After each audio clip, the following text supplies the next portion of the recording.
Sit down, please. Good morning, Rotarians. Good morning. All rise, please. We'll start with the invocation led by Matt, please. Matt, you get a microphone. I will go to the microphone. It's kind of low. Well, we're at Rotary this morning, and Rotary is an amazing organization doing good in the world. Please join me in a moment of reflection and thanks with these words. With our friends beside us and no person beneath us, with the bonds of Rotary between us and our worries beneath us, with our goals before us and no task beyond us, with a thirst for knowledge and a dream of a polio-free world, we are thankful for Rotary friends and the blessings upon us. May we continue to do the good work of Rotary. In your name we pray. Amen. Amen. And pledge allegiance. I pledge allegiance to the flag of the United States of America and to the republic for which it stands, one nation, under God, indivisible, with liberty and justice for all.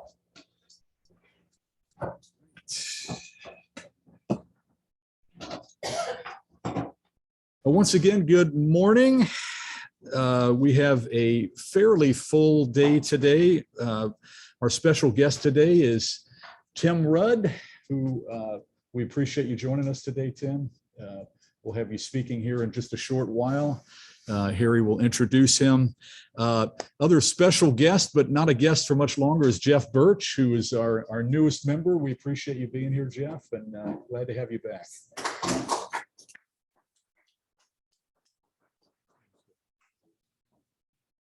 I think what we'll start off with right now is we have a couple of birthdays to celebrate. Actually, before that, we'll talk about wedding anniversaries. Looks like Mary Lynn and John. Would it be the 17th of September? You guys had a big party, is that right? Oh, yeah. It was on the front page. Oh God, there you go. But where were you? Where were you, John? Taking the picture. I like it. All right. You're one lucky man. I agree. Mary Lynn, I'm sorry. My mom said all men marry young. Okay. Right. So congratulations to you all. And then two of our Rotarians that are not present right now, Jeff Boggs and Mike Fight. He must be on the road, or I'm not sure exactly. Mike was actually in town at the golf outing, which was kind of neat. He came in from North Dakota and he was out there working. But both Jeff and Mike are celebrating today. So both their wedding anniversaries, September 21st. As far as birthdays go, we had Wayne on the 11th. Wayne is not here, unfortunately. Carol Amrine, as you all might know, Carol has been kind of under the weather, especially with Scott. He's had some head injuries, multiple falls from what I understand. So that's one reason she has not been here helping him out. She actually caught COVID the second time.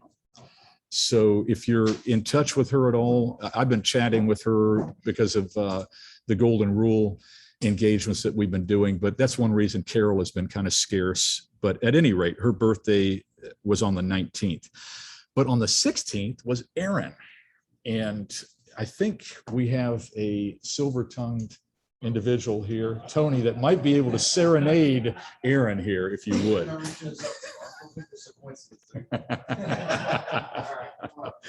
All right, thanks, Terry.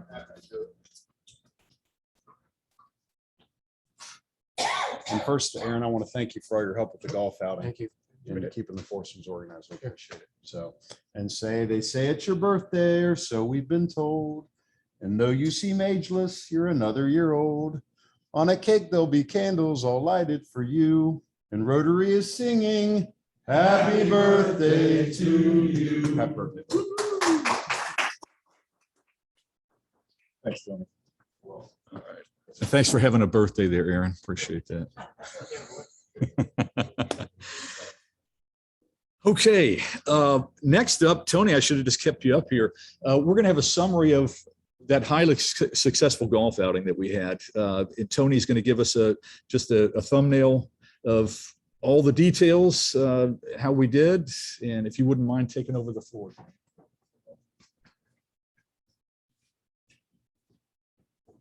Thanks for the email last night, Brandon, by the way. You were more prepared than I was. Actually, Brandon sent me these numbers last night in anticipation that you would ask, Alan. But all in all, an amazing golf outing. I got to tell you, I was a little worried probably a month ago, just being, a little bit of a transition year, and Brandon kind of showing Shane and I, and certainly others, Mary Jane, Aaron, how to kind of take over the reins. And it wound up being our third best by profit wise golf outing. Yep. Our gross profits were $29,751. Expenses were $9,033 for a net profit of $20,717. So a very nice outing. Obviously, we couldn't do it without everybody's help. It's truly a team function. Unfortunately, Shane's not here. He did a lot of work as well. But just want to thank everybody on behalf of all of us. Thank everybody in Rotary for your help with that. So another great outing. Thanks. Couldn't have done it without everybody. It was really fabulous. It was a lot of fun. We were lucky with the weather, obviously, also. So, and guess what? The next outing is in June. So we'll be ginning up for that probably in March already, be talking about that. Unfortunately, that's the way it goes, but we had a year off. So that'll be right around the corner. There are a couple of other things here. Mary Jane had a little bit to tell us about here. I'm not sure what, but okay, I'll tell you. Okay, there, the Kiwanis Club of Batavia, which Mary Lynn and John are members of, it's Kiwanis Club of East Fork Region. And a lot of you I've already talked to, they're doing a Field of Honor, and they're doing the Field of Honor in Bethel, Amelia, Batavia, and Williamsburg. And what they're doing is you can purchase a flag, and they're going to fly flags from November the 6th to November the 28th. And they had a preliminary one out on Saturday, and it's going to be really, really nice.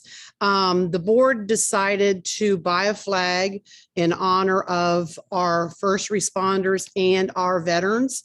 And that would be Peter, Shane, Alan, and Tony. If anybody else served in the military or is a first responder, please let me know. The club will buy a flag in honor of you. I know Harry bought one for his son who's in the military.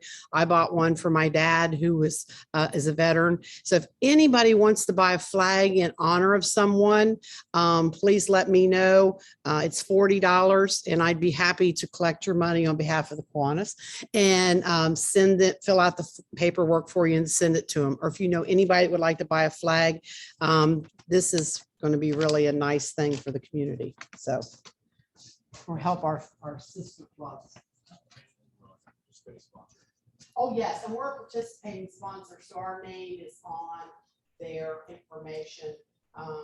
So this board said yes, we want to sponsor it with them. So anybody would like to buy a flag in honor of somebody, let me know. And before Mary Jane sits down, just I can. If we had somebody here from Kiwanis, we could have them probably forward to everybody. Never mind, John's just looking at me. What's that? No, I know I talk soft, you couldn't hear me. I'll have Christine, she's the president, I'll have her send. I got the board. Okay, I'll have her send. and just like to thank Mary Jane for she picks up the Dunkin' Donuts and the coffee, and it's very nice of her to do that. We appreciate it. Yeah, so thank you. Yeah. She gave me this look. I'm like, oh God. Well, I appreciate it. Yeah, no, thank you. Appreciate it. Yeah. Do what? She gets the fruit too, right? Oh. Careful. I didn't want to go there, Jeff. But new guy. He's piling on also. Look at that. I like it. Check back, Jeff. We just added prices. Okay. All right, too much levity going on here. So just a few things on the calendar before we get Tim up here. Just a few more things I promised Tim. We are going to have a, let me see here. Our next service Tuesday is going to be November 16th, and I'll be talking to the interparish ministry. Brandon has kind of connected us with them. The idea is that we're going to have another Rotary meeting off-site, and it'll probably be at their location. I don't know if it's going to be in Newtown or where exactly, but we're going to be potentially putting together Thanksgiving baskets, okay, for underprivileged folks in the community. And of course, that'll be coordinated to make sure there's no overlap, that type of thing.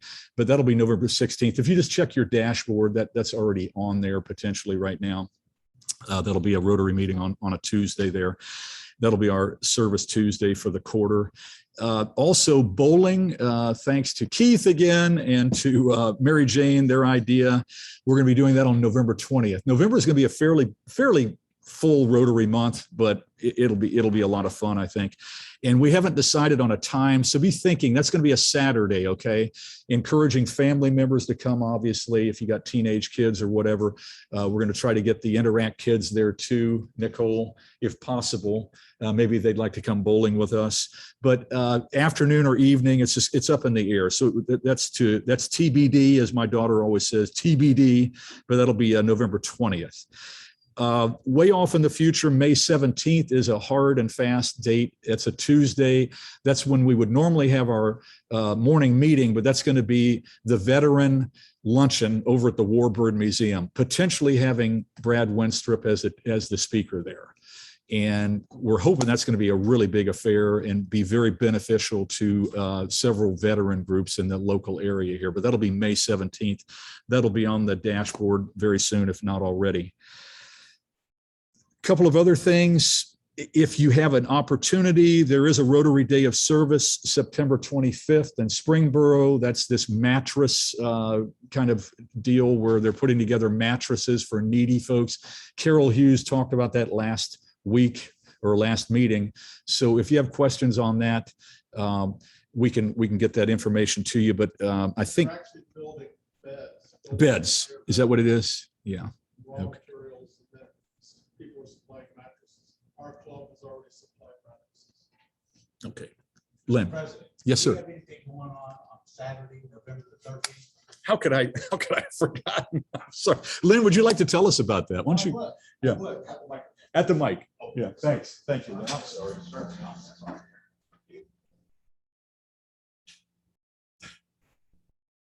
Center.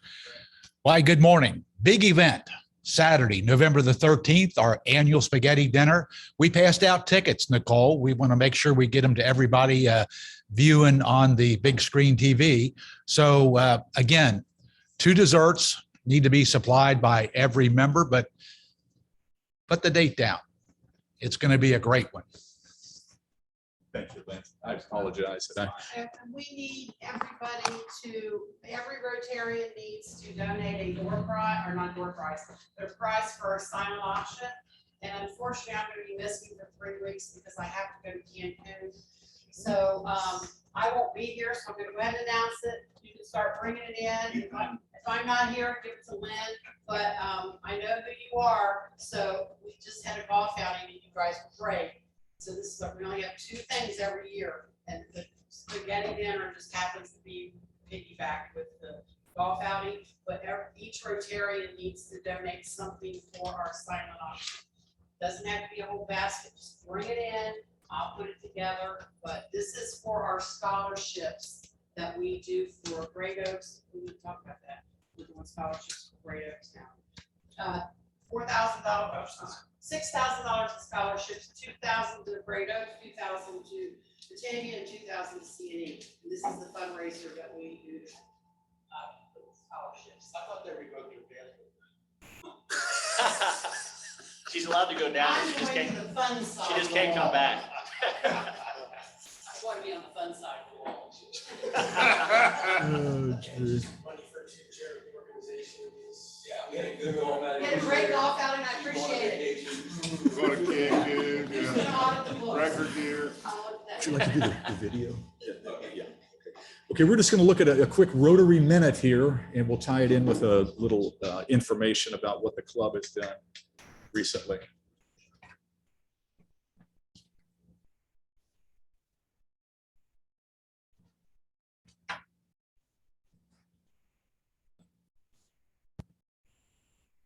Hi, I'm a Rotarian and the past president of my Rotary Club. I'm part of the first shelter box team to arrive in Haiti after the earthquake.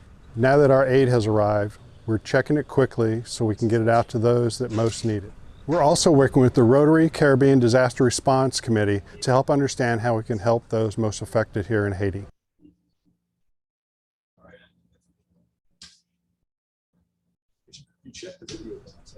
Hi, I'm a Rotarian and the past president of my Rotary Club.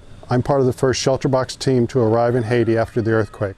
Now that our aid has arrived, we're checking it quickly so we can get it out to those that most need it. We're also working with the Rotary Caribbean Disaster Response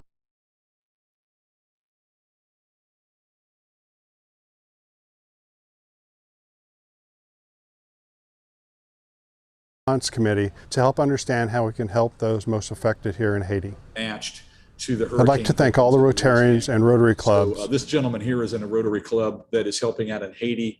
But since one of the things I found was interesting, it's always fun to listen to the wisdom of the board members there, is that what we found in the past is if you send down actual items to people like diapers or whatever, there might be an excess of items that they don't need because you really haven't been able to coordinate that with them.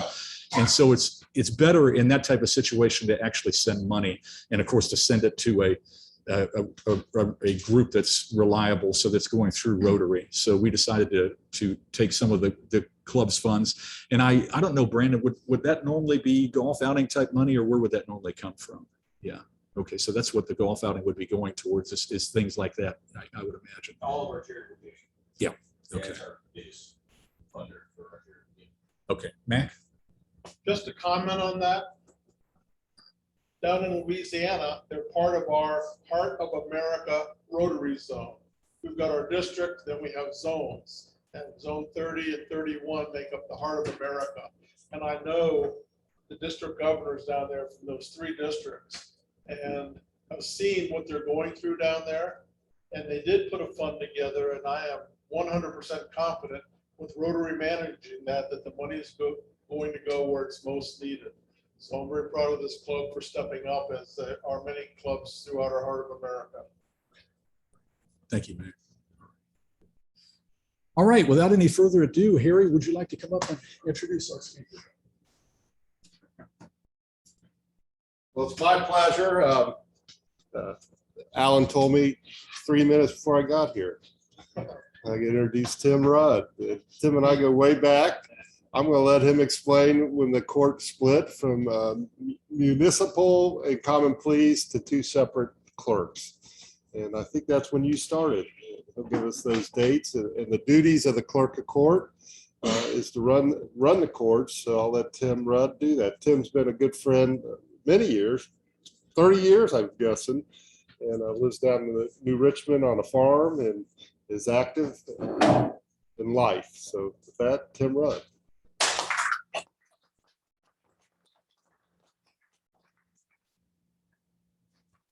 I could have written something up for Harry if I had known that he was going to have that duty. Good morning. I am Tim Rudd. I am the clerk of the Clermont County Municipal Court.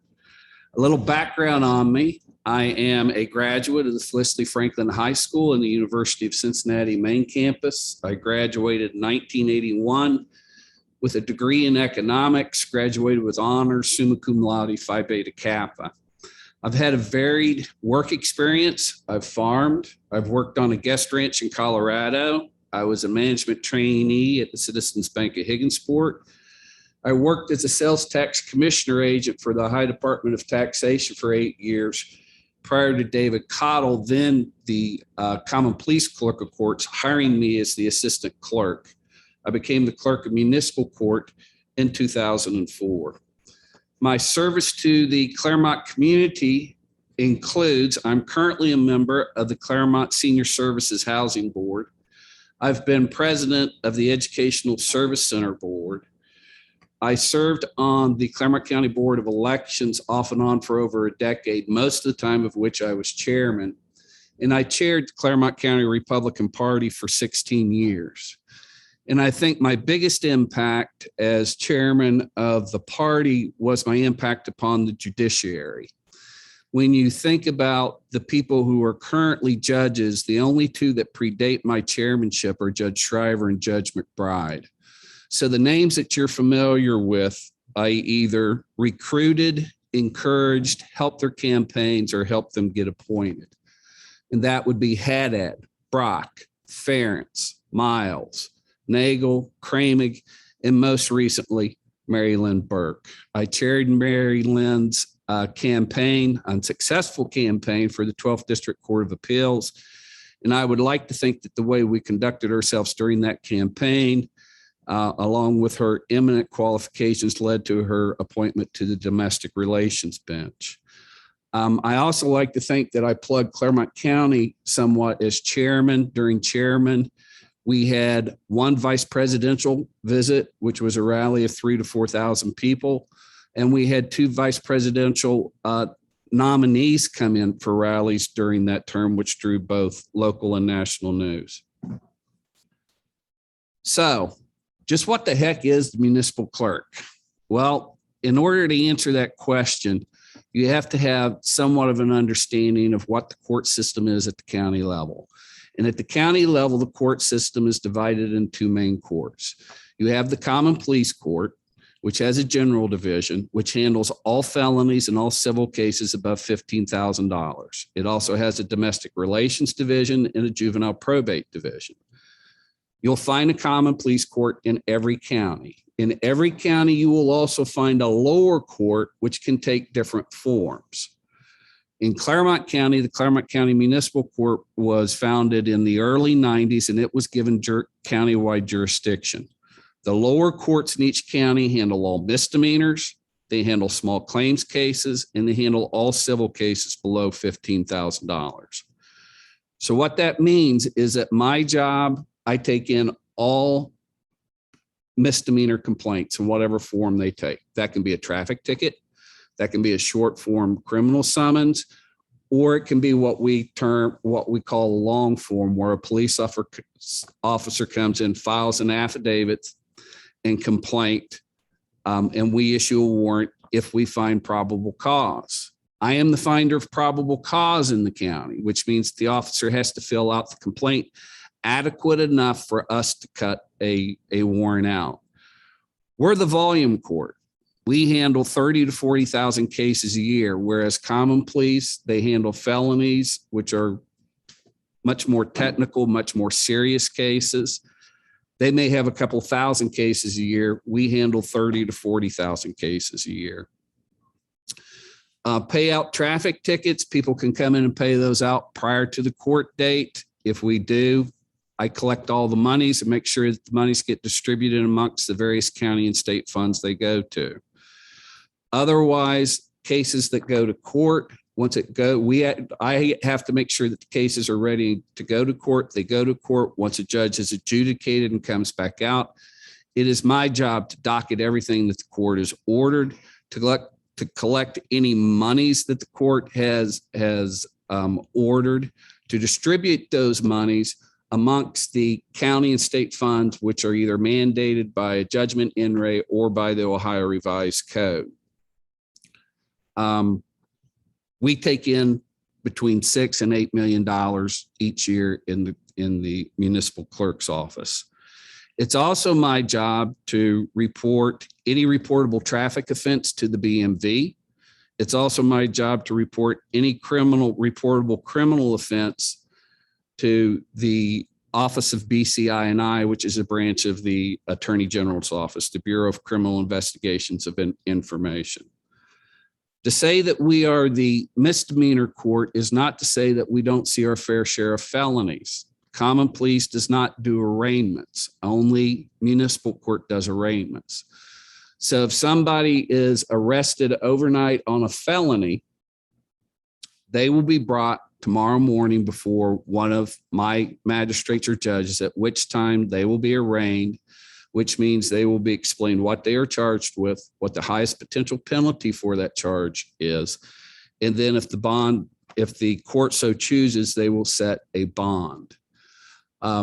It will, after the arraignment, then the only way to get into common pleas court is either through direct indictment of the grand jury, or if one of my judges binds it over, or less than frequently, a bill of information.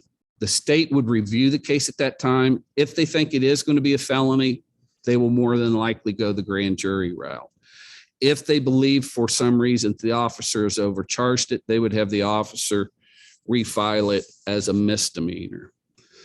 Because we do that function, what I like to think of the municipal clerk's office is actually it is the hub of which the criminal justice system all functions around. The challenges that I've faced since I've been in the criminal justice system, the first big challenge that I faced was computerization of municipal court in '96. I was given that job. We were the largest municipal court in the state of Ohio at that time, which had not been computerized. We were going straight from paper files and a 21-column ledger book to being computerized. To make the task even harder, it was the beta installation of CourtView. It was a long, hard summer. After 1 week, the entire system crashed. I worked arm to arm with the vendor for 12-hour days for about 2 months, but we got CourtView up and running. It's been successful ever since. I would give a plug in there to UC Clermont. While I was farming those 5 years with my brother, for about 2 years in the evening, I attended UC Clermont and I was actually taking computer courses, 3 of those which were programming courses. And that background helped me communicate with these vendors. And occasionally when the vendor would say, I can't do that, and I would say, well, I can write that in COBOL. And they would say, okay, we can do that. Of course, they made fun of me because COBOL was like 20 languages back from the language that they were using. So another challenge that faced in 2015, the judges decided that they would no longer be doing fines and cost hearings. So we needed to come up with a new way to collect overdue fines and cost money. And they asked me if I had any ideas. Under the Ohio Revised Code, I am the person who actually signs the contract with a collection agency. And I said, yes, I'd like to contract with the AG's office. The Attorney General will provide collection agencies for government, for the courts in particular, to collect overdue fines and cost. The advantage of going with the AG's office is, first, there's no cost. And secondly, you have the imprimatur of the AG's office. And thirdly, they can attach state income tax returns. They can attach Ohio lottery winnings. They can attach Rancino winnings. Since 2016, the AG's office has collected over $2 million and returned them to the clerk's office, to the Clermont County Municipal Court. One of the other big challenges in the municipal clerk faces is the balancing of manpower. I used to be open 7 days a week, 24 hours a day, 365 days a year. In 2015, I decided that I would no longer have any clerk work by themselves. So I approached OMB, explained to them that I would need more money, or what I would do is take third shift and bring it down into second shift. And they preferred the latter option. This past year, when COVID hit, you can probably imagine that when the state closed down, the volume of our work went almost to nothing. Law enforcement, I know the OSP wants to deny it, but basically they quit writing tickets. And that may be that there was simply less people out on the road, but there was like a 60-day period in which my volume of tickets went down to 15% of what I usually got in. At the same time, over the years, we've done time studies and stuff to see who is doing work in my office. What I have found over the years is that my day shift is always my most productive shift. What I have also found is that my after hour shifts, my evening shifts, and my weekend shifts, on average, what I was taking in is less than 2 defendants, 2 law enforcement agencies per shift coming in.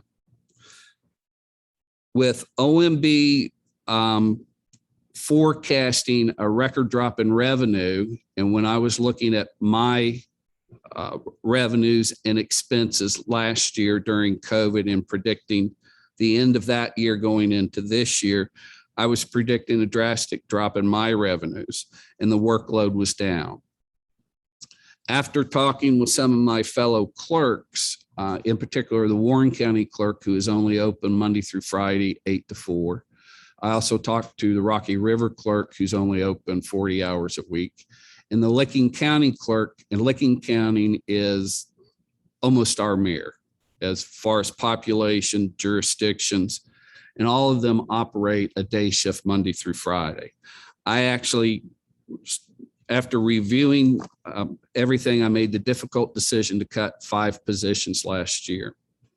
In cutting those 5 positions and not being open 24/7, 365, I am saving the county over $300,000 a year annually. Police officers are still able to do their jobs after hours. There is in the code what is known as a police notary. They can do their affidavits and complaints back at their workplaces and have a police notary notarize it there, and the paperwork can then be dropped off at my office at a later date. One of the other things I've been trying to get done for years is credit cards. I've been able to get that done this year. One of the reasons that it is taking a while is I, as a clerk of a county operated court, I cannot go out and sign a contract with a credit card vendor by myself. I have to participate in the county RFP, request for proposal. The commissioners went out with a request for proposal in 2019. A committee late that year chose 2 vendors. I watched last year as the county treasurer came up on a company known as MSB. Jeannie Zermley came up in the spring for over-the-counter credit cards, and then in the fall for internet payments. I approached MSB last fall and started in negotiations with them. MSB they're providing the service for free, the credit card service. They also provided the equipment for free. And to top it off in the negotiations, one of the things that I wanted over the years was an interface between CourtView and the credit card vendor. I actually got MSB to pay CourtView Equivant $15,000. They paid for the interface. And what the interface is important for is, rather than going to a payment solution and having to know your case number, having to know the amount of money that you owe, what the interface allows is you go to my search engine, you go to my regular search engine, you plug in your name, your case, or if you've got more than one case, which some of our clientele have multiple cases, they can choose which case they pay on. Pay button comes up, they hit the pay button, the total amount comes up, plug in their credit card number, and it's paid. The other thing that I've accomplished in the last couple of years, for those of you who actually want to look at court documents, I'd estimate that about 95% of all court documents are now public images on my website. Do you guys have any questions? Or I know Harry mentioned the split between the courts, and I don't want to take too long. Prior to 2003, let me step back one step further, because I mentioned that the lower courts in the counties take multiple forms. So here in Clermont County, when the municipal court was established, it was given countywide jurisdiction. If you go up in Warren County, you have 3 municipal clerks, which handle 3 municipalities, Franklin, Mason, and Lebanon. And then you have a county court hooked to the common police court. So you actually have 4 misdemeanor courts in Warren County.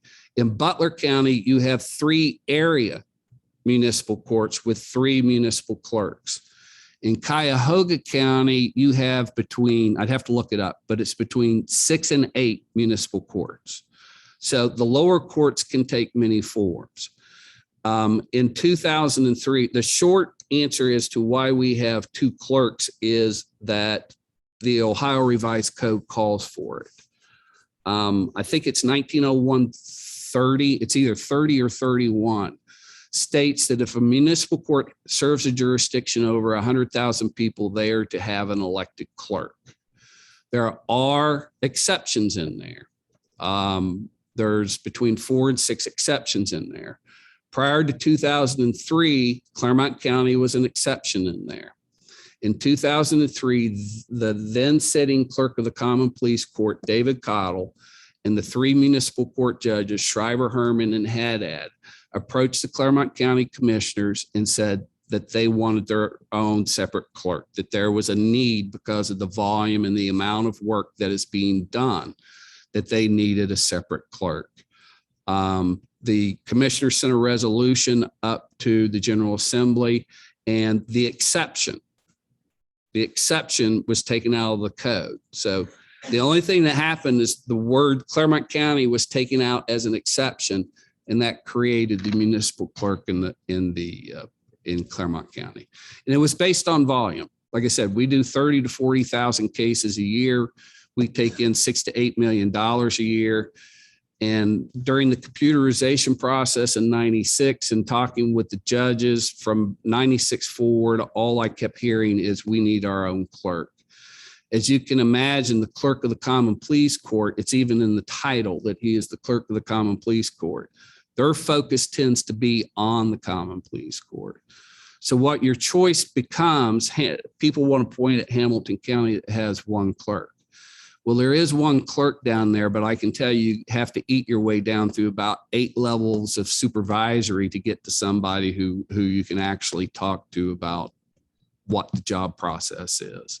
So you either have 2 elected clerks, which are answerable to the citizens at each election, or what you have is 1 clerk who will hire somebody to hire 1 or more people to run the operation.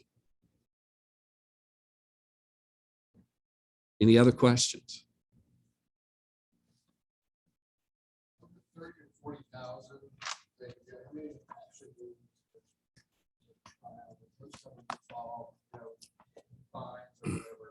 Yeah.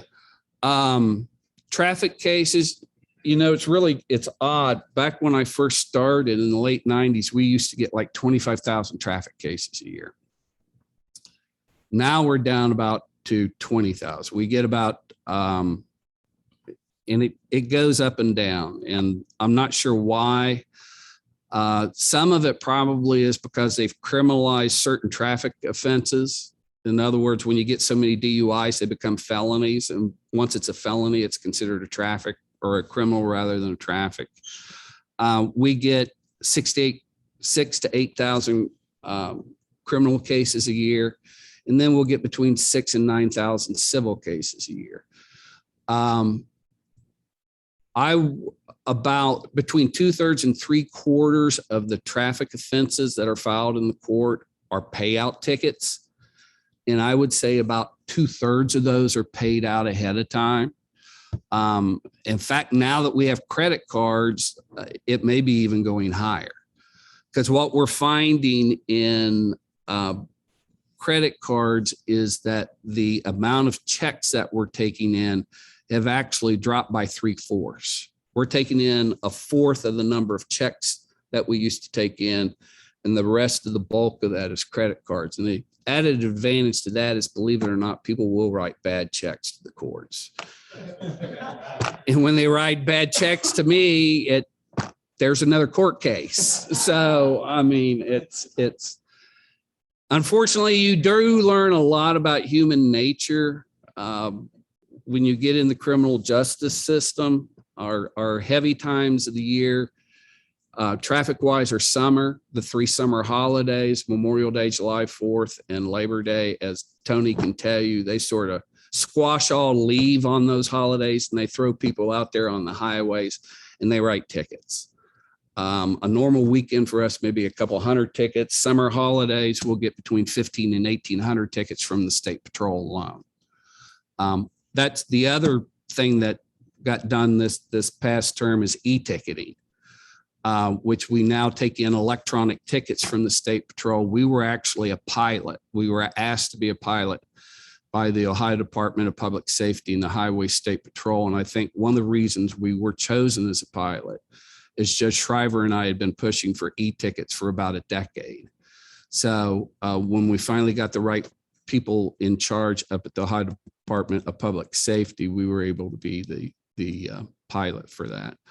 I was talking about human nature. The sad thing, the traffic goes up in the summer, but in the family holidays known as Thanksgiving and Christmas, the DVs actually go up. And that's something that you don't think about those type of things until you are involved in the criminal justice system. I mentioned before that I was, I'm sorry. Yeah, those of us in the criminal justice system tend to, DVs is domestic violence. One of the other challenges that we're always facing is my job can change at the flick of a minute with the flick of a judge's gavel. One of the things that I do every day is I read the Supreme Court feed. I get the feed. It includes headlines, Supreme Court. It includes major decisions by the Supreme Court. In 2014, there was a case known as the Hoffman case. And the Hoffman case came out of, I believe it was Akron, and it involved a murder. And the murder charge almost got thrown out because of what a municipal clerk didn't do. The basic facts of the case was law enforcement was going to a residence to serve a misdemeanor warrant. They were actually serving, I think, 2 warrants out of a municipal court. While they served the warrant on the defendant, they came across a firearm. They tested the firearm. Somehow the firearm was identified as being involved in a murder. So they also gathered more evidence and charged the defendant with a murder. He was convicted of murder in that court case, but upon appeal, his defense attorney brought up that the municipal clerk did not make a finding of probable cause upon the issuance of the misdemeanor warrants. And what that basically is my clerks, they have a probable cause checklist, and they have to go down the checklist to make sure that law enforcement did it occur in Clermont County? Does the statute apply? Have they written enough of the facts for the statute to apply? But what the Hoffman case reiterated was, one, that the clerk serves as a buffer between law enforcement and the court. We are neither the court, we are neither law enforcement, but we are the buffer, and that we are the finding of probable cause. And what made me sit up in my seat when I was reading that was the language that the court used, that every warrant coming out of the Akron, I think it was Akron Municipal Court, was suspect. And when you read that, I can tell you that it makes you sit up in your seat, because when I first started with the clerk's office, when David first hired me, I started issuing a set of memos to try to bring a little structure to what I thought was the chaos of Muni at the time. And one of the first things I came across was a criminal rule and complaints. And then in the criminal rule, it says that a warrant shall issue upon the finding of probable cause. And I asked David about it at the time, and he told me to ask the prosecutor's office. So I asked both the civil and the criminal, and what they both told me, that for the clerk, that was pro forma, that the prosecutor would handle it in court. Well, in 2014, the Ohio Supreme Court said, that's not going to cut it anymore. Clerk, you have to be the finder of probable cause. So I went to my judges. We found a probable cause checklist that some other clerks had been using. We tweaked it a little when we met with the Chiefs Association, like in 2 days. But that's just one of the challenges that's shown with being the clerk is literally with the drop of a hammer that your life can change. I am elected. I serve a term every 6 years.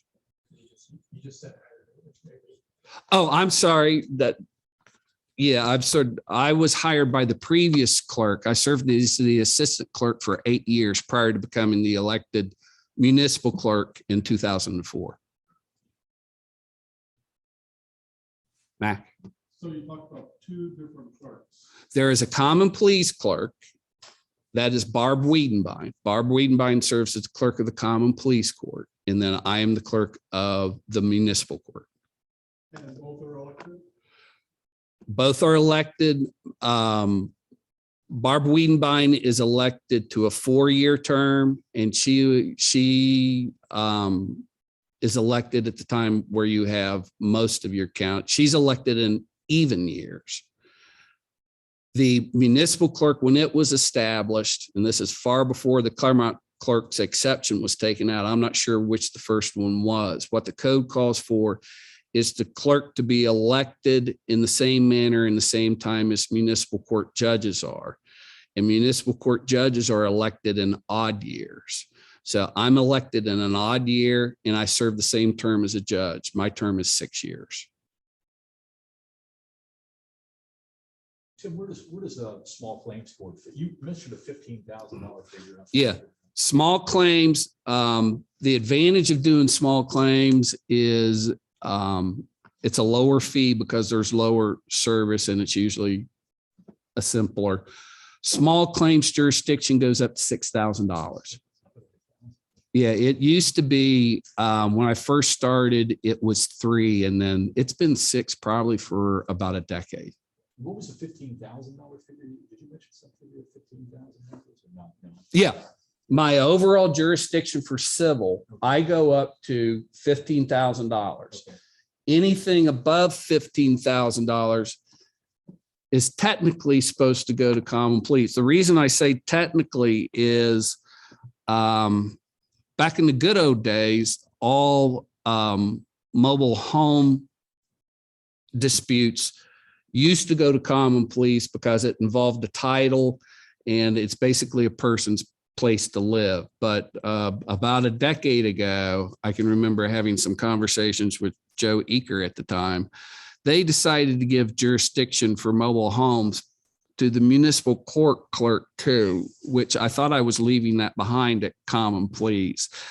And interestingly enough, when you get in the middle of those, sometimes the value winds up above $15,000, but technically I end at $15,000 and anything above $15,000 would be filed in the general division of the common pleas court. Any other questions? Tim, that's very good. Thank you. Thank you. Thank you. We have something for you here. We don't leave empty-handed. Very valued and sought after Rotary mug. Thanks, Al. Thank you so Thank you. much. Thanks for coming. Tim. Appreciate it. Tim, before you leave, would you draw a card here for split? Oh, you're gonna make me the bad guy. Is that it? Is that it? Yes, sir. Okay, we got a 6 of diamonds. Thank you very much. Yes. Whoa! Hey, what's going on? What's going on? My God. No, you got We need verification. Very. My husband to distribute for our anniversary. Oh, look at that. Here's $12. Take her white candy. Get back to the System. Thank you. Oh, the video or the what now? Yeah, sure. Okay. You told me you sold me. Oh, we got the point across. It's fine. Yeah. That was the main thing. Yeah. I should have asked you earlier. Sorry. All right, we'll close out. We got to do our happy bucks, and I got to start tasking people with jokes. I've got an old corny joke that I made from a long time ago. It basically goes this: does everybody know what a cloakroom is? Yes, sir. I used to get whipped in there. The nuns received the cloakroom. But at any rate, you know, when you have a child that goes to preschool, of course, they end up going there maybe one day a week based on their age. You're going to see this pretty soon. So that's, you know, two, they might go for 2 days a week, that type of thing. And they'll typically go for half a day. And there was this little boy, Johnny, and he was used to going to preschool, going half a day. And then he turned 5 or 6 years old, whatever it is nowadays. And he went to kindergarten. And so he went to kindergarten, was enjoying that. Everything was pretty much like it was in preschool, nothing new. And noon comes around and he gets up and he starts walking to the cloakroom and getting his coat. And he came back and the teachers looked at him going, "Johnny, what are you doing?" And he says, "Well, I'm getting ready to go. It's noon. I'm going to go home and see my mom." And she says, "Well, Johnny," he says, "that's what we're doing." And she says, "Johnny, I don't think you understand that this is big boy school. This is kindergarten here." She says, "We stay all day long here, 5 days a week." He kind of looks around at everybody and goes, "Well, who the hell signed me up for this?" So, at any rate, that's an old, pretty good one, I think. But any happy bucks to throw in? Well, I see Mary Jane. This is for Tony and Shane and maybe, what's his name, Brandon had something to do with it, but the successful golf outing. And Aaron and everybody, the whole club. We got a ready-made committee for next June, right? So, we all right there? We all went. I'll second that. What a great hour. It wasn't.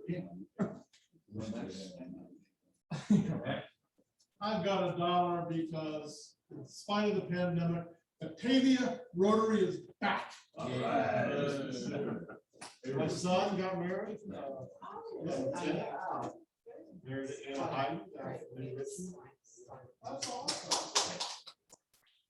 Well, my honeymoon in Park, and then they went back to work in Honolulu, Hawaii. Reverse things there, I guess. Anybody else?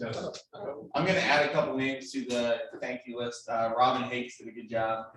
When Mary 10th, I think that was a great idea. Well, and she gave them away instead of charging $5, which is a fundraiser. She overserved Mary Jane, unfortunately. Mary Jane found out they were free. She kept coming back. They were free. I just for refills. Oh, yeah.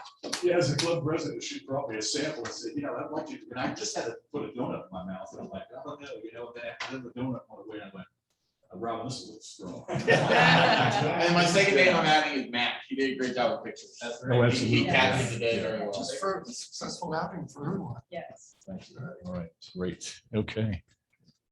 Good deal. I went to the chamber golf outing yesterday and you had to pay for your Bloody Mary. So I only had one instead of several. Yeah. And our after party was way better than the chamber. I will say.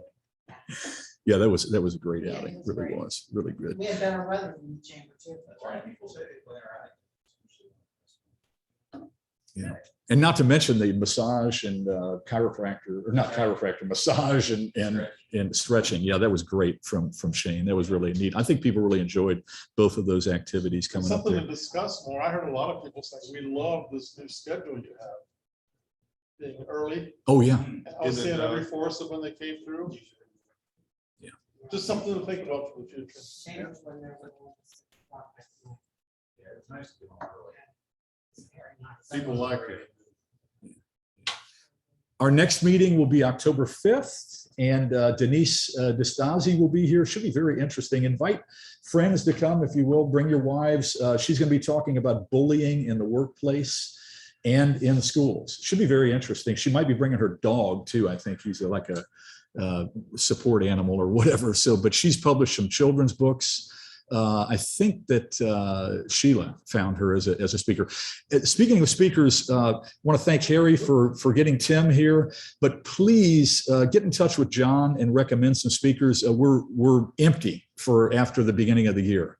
We don't have any speakers on the rolls at all. So please help us out with that. Michael. One thing that you might want to do to fill in with the new speakers, and I know we did it back in the day, was to have the new members get up and give us, talk about their business or Yeah. what they're up to these days. Well, yeah. And actually, Aaron, to that point, is going to be talking about his business, among other things, in October. So yeah, that is great. We will be doing that. Or, any suggestions like that, please get in touch with John. He's our coordinator of speakers. Okay. So with that, we'll finish with the four-way test. If we can all stand. Four-way test of the things we think, say, or do. First is the truth. Second is fair to all concerned. Third will build goodwill and better friendships. Fourth will be beneficial to all concerned.